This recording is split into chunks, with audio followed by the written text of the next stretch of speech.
Shri Digambar Jain school का मामला जो है अभी तक वैसा ही पड़ा हुआ है। अभी तक बहुत सारे जो मामले हैं, बहुत सारे जो पार्षद जी हैं और विधायक हैं, उन्होंने आश्वासन दिया था कि ये स्कूल यहाँ से हटेगा नहीं। लेकिन उसके बाद से बहुत सारे शक पैदा हुए कि आखिर एक मरम्मत के नाम पर एक स्कूल को दूसरी जगह पर क्यों भेजा जा रहा है। इसको लेकर जो पुराने छात्र हैं उनके लिए कहीं ना कहीं ये स्कूल जो है भावनाओं की तरह है। और इसी को लेकर जो श्री दिगंबर जैन विद्यालय बचाओ कमेटी बनी, अभी हमारे साथ उसके बाद से ये आंदोलन शुरू हुआ, उसके बाद से बहुत सारे जो पानी है नदी में बह चुकी है। तो अब इस पूरे मामले पर अब तक क्या हुआ है उसको लेकर जो स्कूल बचाओ कमेटी के जो आगे आकर नेतृत्व कर रहे हैं सांवरमल जी, उनसे हम बात करते हैं। तो सर, अभी तक क्या मामला हुआ है, अभी तक कितना दूर तक पहुंचा है? कितना दूर तक पहुंचा है ये तो देखिए, इसको जो लोग हल करने में लगे हैं वो बता पाएंगे। लेकिन हम लोगों ने जो मुद्दा उठाया था कि स्कूल यहाँ से शिफ्ट नहीं होनी चाहिए और इस पर रोक लगनी चाहिए, और हमें खुशी है कि संभवतः हम सफल होंगे इसमें। हमने स्थानीय विधायक विवेक जी गुप्ता के पास हम सभी गए थे, स्कूल के शिक्षक, अभिभावक और स्टाफ, उसके सभी लोग गए थे। साथ में कुछ एक्स स्टूडेंट भी थे, हमारे पार्षद भी वहाँ मौजूद थे। उन्होंने स्पष्ट रूप से कहा था कि ये स्कूल यहाँ से नहीं हटेगी। हाँ, उन्होंने उनके निर्देश पर ही स्थानीय पार्षद ने शिक्षकों के साथ मिलकर शिक्षा विभाग का ध्यान आकर्षित किया है। अभी कार्रवाई है,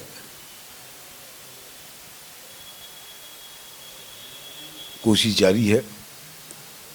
हम वहाँ उस स्थान से आगे बढ़ चुके हैं कि रातों रात कोई काम हो जाएगा, स्कूल शिफ्ट हो जाएगी और किसी को पता नहीं चलेगा, काम हो जाएगा। हम वही उसी जगह पर सफल हैं कि ये काम इस तरीके से नहीं हो सकता। जो भी होगा जनता के सामने होगा, समाज के सामने होगा, सोच समझ के होगा। और अभी जो प्रगति की बात है तो मैं समझता हूँ कि सरकारी विभाग है, मैनेजमेंट कमेटी है, अभिभावक हैं, शिक्षक मंडली है, ये तमाम लोग हैं।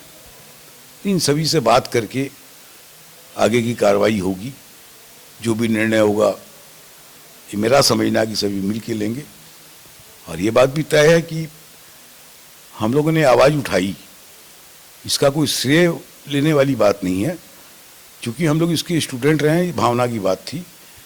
तो कुछ हम लोग समझ में आया कि नहीं, विद्यालय यहाँ से नहीं हटनी चाहिए, और कोई ठोस अगर कारण है तो उस पर चर्चा होनी चाहिए। ये इस तरीके से एक पन्ने की चिट्ठी देकर कि विद्यालय हटा लीजिए 2.5 वर्षों के लिए या इस टाइम के लिए। तीसरी बात ये कि जब हम लोग विद्यालय में गए, जो आपके अखबार ने भी फोटो प्रकाशित की है, कि वहाँ जाने के बाद ये कहीं नहीं लगा कि वहाँ किसी मरम्मत की ज़रूरत है। वेल मेंटेन्ड बिल्डिंग है, ये हम लोगों को लगा। तो हम लोग के मन में शक पैदा हुआ कि नहीं, इसके पीछे कोई कॉन्स्पिरेसी है।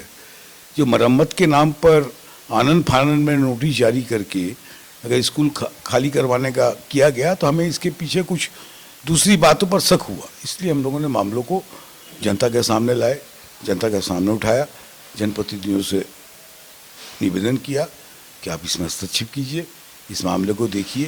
ये समाज की धरोहर है, हम लोग का सम्मान जुड़ा है और हमारे क्षेत्र का गौरव है स्कूल, इसकी रक्षा होनी चाहिए। आपने बताया कि कॉन्स्पिरेसी की बात लगती है, तो ये कॉन्स्पिरेसी किसकी हो सकती है?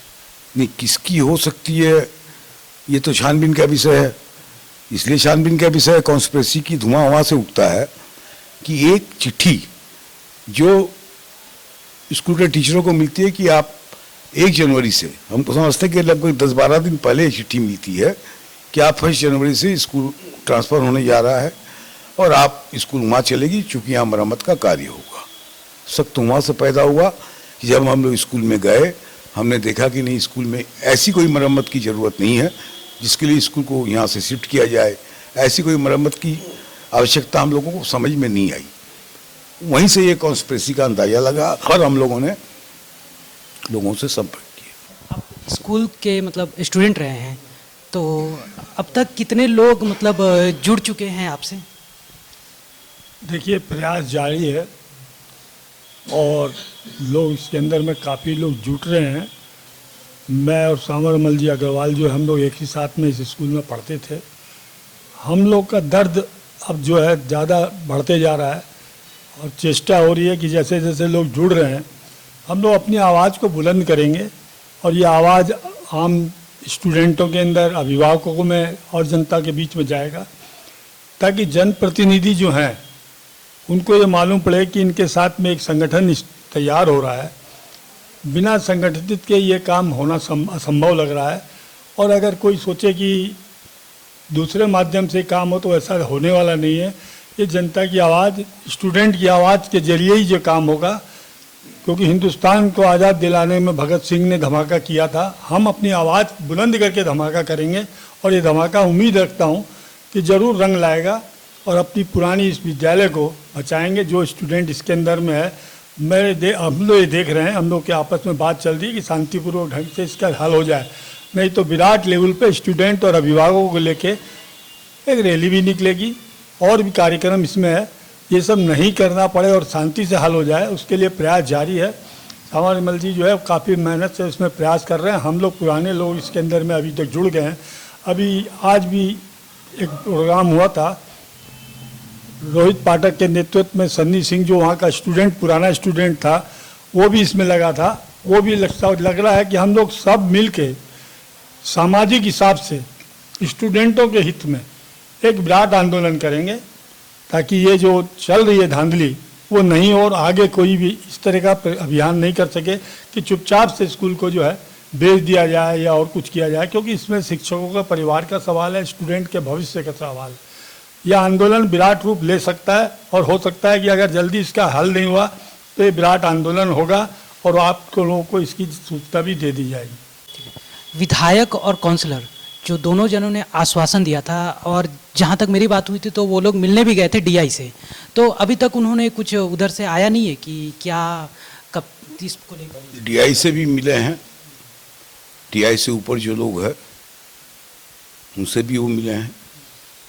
उन्होंने भी आश्वासन दिया है कि हम इस मुद्दे को पूरी तरह देखेंगे और ये ऐसा नहीं होना चाहिए। हाँ, दूसरी बात जनप्रतिनिधियों की बात है। हम लोगों को पूरा विश्वास है उन पर कि वो इस काम में लगे हुए हैं और ये अन्याय नहीं होगा, ये पूरा विश्वास। और इलाके के लोगों का क्या कहना है इस पूरे मामले को लेकर? इलाके के लोगों में, इलाके में इतनी समस्याएं हैं, शिक्षा, स्वास्थ्य, सुविधा, ये बड़ा बाजार है, यहाँ समस्या रहती है।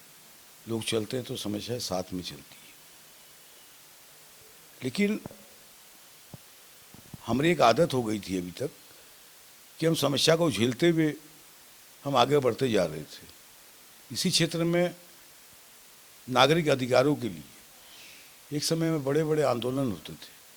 सभी राजनीतिक दल के लोग उसमें आते थे, पार्टिसिपेट करते थे, आगे बढ़कर हिस्सा लेते थे। लेकिन एक लंबे अरसे से ऐसे आंदोलन इस क्षेत्र में हुए नहीं, शायद लोगों ने आवश्यकता महसूस नहीं की।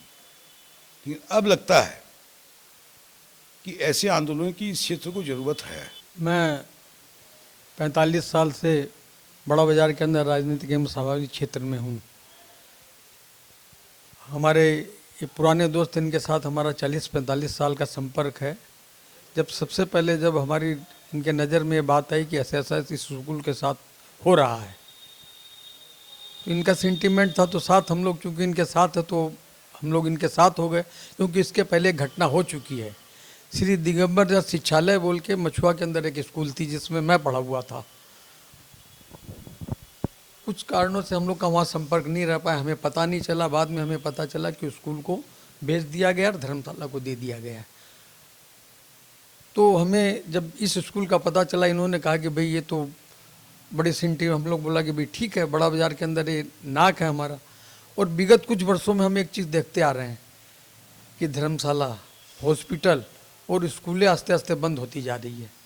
उसका सबसे बड़ा उदाहरण है कि एक बाजार धर्मशाला बंद हो गई, बांगोड़ धर्मशाला बंद हो गई, और हॉस्पिटलों के अंदर लोहिया हॉस्पिटल, जहाँ पर कि मेरे अंदाज से आज के 50-60 साल पहले जो लोग जन्मे हैं सभी का उस हॉस्पिटल में ही प्रसव हुआ है, वो हॉस्पिटल आज बंद हो गई है। उसके पहले मातृमंगल को एक बंद करने की साजिश आज के 20 साल पहले हुई थी। उस समय भी हम लोगों ने आंदोलन किया था, आंदोलन करके उस हॉस्पिटल को बचाया, और हॉस्पिटल आज चल रहा है, बहुत अच्छे रूप में चल रहा है। उसके पहले एक ज़माने में टांटिया स्कूल, उसको बंद होने की साजिश हुई थी, उसके अंदर भी यही टीम उस आंदोलन को की, और आज भी टांटिया स्कूल चल रहा है। तो हमारा कहने का मतलब है ठीक है, हम लोग यहाँ से शिफ्ट हो गए, मारवाड़ी समाज के लोग हैं, जो लोग हैं शिफ्ट हो गए, किंतु मारवाड़ी समाज के साथ सेवा भाव लगा हुआ है, वो संपन्न लोग हैं। आज हमारे पूर्वजों ने जो धर्मशालाएं, मंदिर, स्कूल जिनका निर्माण किया समाज के लिए, समाज के भले के लिए, उनके अंदर एक सेवा भावना थी। आज उन्हीं की संतान चाहे किसी भी मकसद से हो, हम ये नहीं कहना चाहते कोई कार किसी समाज को नहीं, आज उसको बेचना चाहती है या उसको वाणिज्यिक रूप देना चाहती है, तो इसका हम लोग विरोध करते हैं।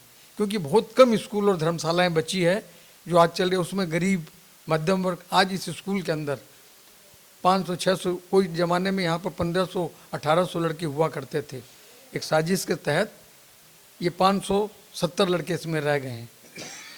अब ये चाहते हैं कि लड़कों की संख्या घटा के और इसको दूसरी शिफ्ट के नाम पे, तो शिफ्टिंग का भी एक सिस्टम है, गवर्नमेंट से ऑर्डर लेना पड़ता है, आप असुविधा बताइएगा, बैठेंगे, मीटिंग होगी, बिना किए एक छोटी सी नोटिस के ऊपर कि आपको फलाने दिन से वहाँ जाना है, वहाँ कैसी बिल्डिंग है, उसके अंदर शिक्षा बच्चे ले सकते हैं कि नहीं, उनको सुविधा है कि नहीं, किसी को कोई ज्ञान नहीं है। इस चीज़ के लिए हम लोग राजनीतिक से ऊपर उठ के इस चीज़ का विरोध कर रहे हैं, और हम पुराने जितने जो 60+ वाले लोग हैं वो सब इसमें साथ है, और एक एक करके हम लोग जुड़ रहे हैं, और इस आंदोलन को हम लोग अंत तक लड़ेंगे। हम खाली ये चाहते हैं कि स्कूल बरकरार रहे, बच्चों का भविष्य बरकरार रहे, जिससे कि गरीब और मध्यम वर्ग के बच्चों को एक अच्छी शिक्षा मिल सके, यही मेरा कहना है। ये स्कूल बचाओ कमेटी के सभी लोग थे, और उनकी बस एक ही भावनाएं हैं कि ये कम से कम स्कूल जो है, और जो लोग जो यहाँ पर संस्थाओं के साथ हुआ है, कम से कम इस स्कूल के साथ ना हो। और इसी मुहिम के तहत ये लोग आगे बढ़ रहे हैं। यहाँ के जो जनप्रतिनिधि हैं उनसे भी मुलाकात की है। अब इस पूरे मामले पर आगे क्या होता है ये देखने वाली बात रहेगी। फिलहाल के लिए इतना ही। कैमरामैन अरिजीत के साथ मैं अंकित सिन्हा, सूत्रकार समाचार, कोलकाता। हमारा ये वीडियो अच्छा लगा तो इसे लाइक करें, शेयर करें और हाँ, सब्सक्राइब करना ना भूलें।